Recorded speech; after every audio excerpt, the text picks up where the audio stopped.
The airport terminal buzzed like a faraway swarm of bees, a symphony of rolling bags, muted announcements, and the occasional wail of a tired child. The hum of the terminal was like a collection of all of these things. Niall Horan, who was just barely 19 years old at the time and riding the wave of One Direction's stratospheric rise, felt the weight of tiredness sinking into his bones in November of 2012. They had just released their second album, which was titled Take Me Home, and the guys were on the go, going from one promotional event to the next. To Los Angeles from London, or was it New York?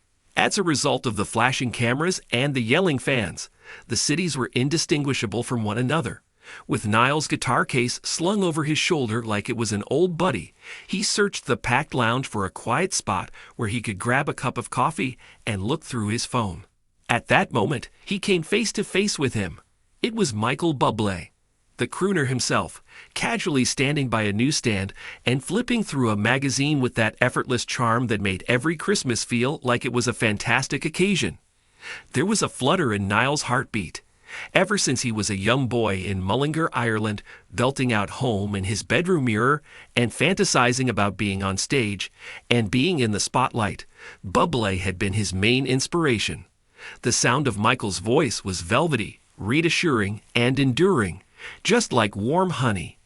And there he was, in the flesh, walking between terminals at some unfamiliar airport, looking as smart as he had ever looked in a coat that had been tailored to his body. Niall exhibited delay. Due to the fact that One Direction's prominence had thrown him into a world where celebrities were ordinary, he was not the type of person to fangirl very often. This, however, was not the case. "Hello, my name is Michael Bublé." The sound of his trainers making a small squeak on the glossy floor was audible as he gathered his courage and adjusted his beanie before walking over. "Excuse me, Mr. Bublé." Through the din, Niall's Irish lilt was audible, and it was softer than he had intended. Michael raised his head, his blue eyes glistening with the recognition that he felt. "This is Niall from One Direction, right? Hey, are you Niall?" The Irish young man with the most menacing voice. A shocked Niall blinked his eyes. "That's me, that's for sure. I am astounded that you are aware of who I am. To put it simply, you are my hero friend. I've been listening to your music for a very long time." There was a real smile that grew across Michael's face, the kind that caused the corners of his eyes to wrinkle. It was a magazine that he put down. "A hero? Kid, that is a really high praise. That's quite an accomplishment coming from you. Your band's popularity is skyrocketing, and Live While We're Young is playing everywhere. Bravo on the release of your new record." They talked as if they were old friends. During his NBC special, Michael recalled anecdotes from his own early days, including the grind of holiday specials and duets with icons such as Bing Crosby, achieved through the miracle of computer-generated imagery, CGI. During his interview, Niall discussed the whirlwind that was X Factor, the birth of the band, and how unreal it felt. Niall confessed, "There are times when I give myself a pinch. 1 minute I'm auditioning solo. The next we're selling out arenas." A knowing nod was given by Michael. "Fame is a beast, but remember to keep your feet on the ground. Your family and your friends are the things that keep you sane." He gave his watch a quick peek. "We should take a picture before my aeroplane takes off, if you don't mind. Proof that we happen to cross paths in this crazy world." Niall's grin had the potential to light up the terminal. Michael's arm was casually slung over Niall's shoulder as they posed side by side, both of them making peace gestures towards one another. The excitement caused Niall's hands to shake slightly as he took a picture of it on his phone. As the day progressed, he uploaded it to the internet with the following caption: "Look who I met in the airport. Among my heroes is Michael Bublé." The photograph captured a moment of unadulterated joy. A rising star meeting his idol, two universes colliding in the fleeting limbo of an airport. Niall had no idea that it would eventually become a cherished photograph that would be hidden in the digital archives until it was unearthed by happenstance more than 10 years later. We are now in August in the year 2025. While sitting in his tour van, Niall Horan, who is now a seasoned solo artist with albums, such as The Show Under His Belt, scrolled through the topics that were trending on TikTok. How many months have you been friends? It was then that he recalled the incident that occurred at the airport. He and Michael had maintained communication over the years, exchanging emails and phone calls here and there, and their mutual respect had developed into a genuine relationship. Michael had even referred to him as the Irish King when he made the announcement that Niall would be auditioning for The Voice. When Niall pulled up the old photo, he displayed it next to a more recent one that he had taken during a casual hangout. They appeared to be brothers in the new photograph. They both had the same easy smiles and the same sparkle in their eyes. In a short movie that he created, he superimposed the photographs with the text, "Love ya, Bublé." Posting it brought back fond memories, a reminder of how far he had come.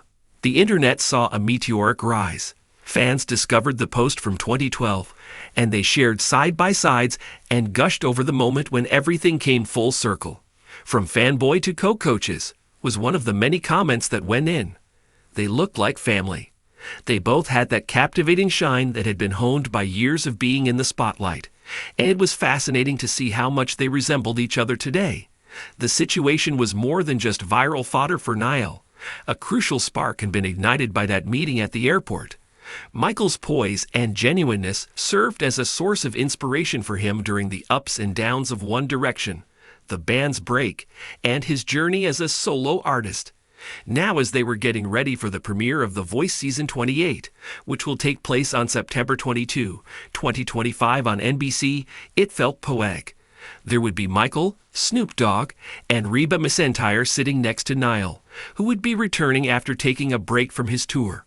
Michael made a joke about Niall, "Be nice to Niall. He's nervous," in a promotional TikTok video.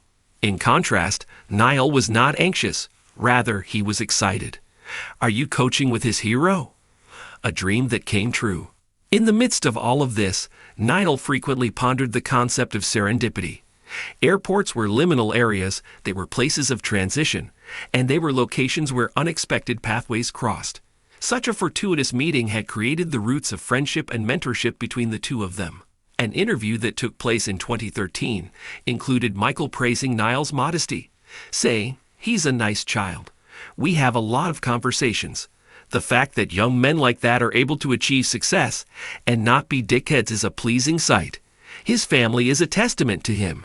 It was true that Niall's family had helped him remain grounded. Being raised in Mullingar, with the support of his parents and his brother Greg, he gained an appreciation for the importance of being kind. Being in Michael's presence reaffirmed that. Michael's holiday business and Niall's pop hits were two examples of the industry that were the subject of their laughter over the years. Niall was always there to applaud Michael on whenever he introduced new scents or specials. Michael was sending Niall notes of encouragement while he was on tour. In a world that is prone to change, the photo that was discovered became a symbol of friendship that endures. Fans speculated about possible collaborations, such as recording a duet. What if Home had an Irish spin on it? The possibilities filled them with excitement. Niall and Michael were two artists who were united by the global language of music. This made things easier for them. Niall was making preparations for The Voice by thinking about the blind auditions, the battles, and the live shows. The coaching sessions with Michael would be legendary, during which they would trade anecdotes between shots and harmonize off-camera. The panel would be complete with Snoop's laid-back style and Reba's wisdom, but the friendship between Niall and Michael would lend heart to the discussion. Niall returned to the photograph during times of relative calm. In his younger years, he was eager and wide-eyed. Michael was the reliable guide. The TikTok movement counts as a friendship that has lasted for more than 150 months. This brought to his mind that heroes could become friends, and dreams may develop with time. The airport posture, which had been a fleeting snapshot in the past but had now been unearthed, stood as a monument to the little nudges that destiny makes. It was a golden thread that wove together the past and the present in the vast tapestry that would be their careers. And as the entire world watched them compete on The Voice, that hero worship had morphed into mutual admiration, demonstrating that certain interactions were destined to last throughout time.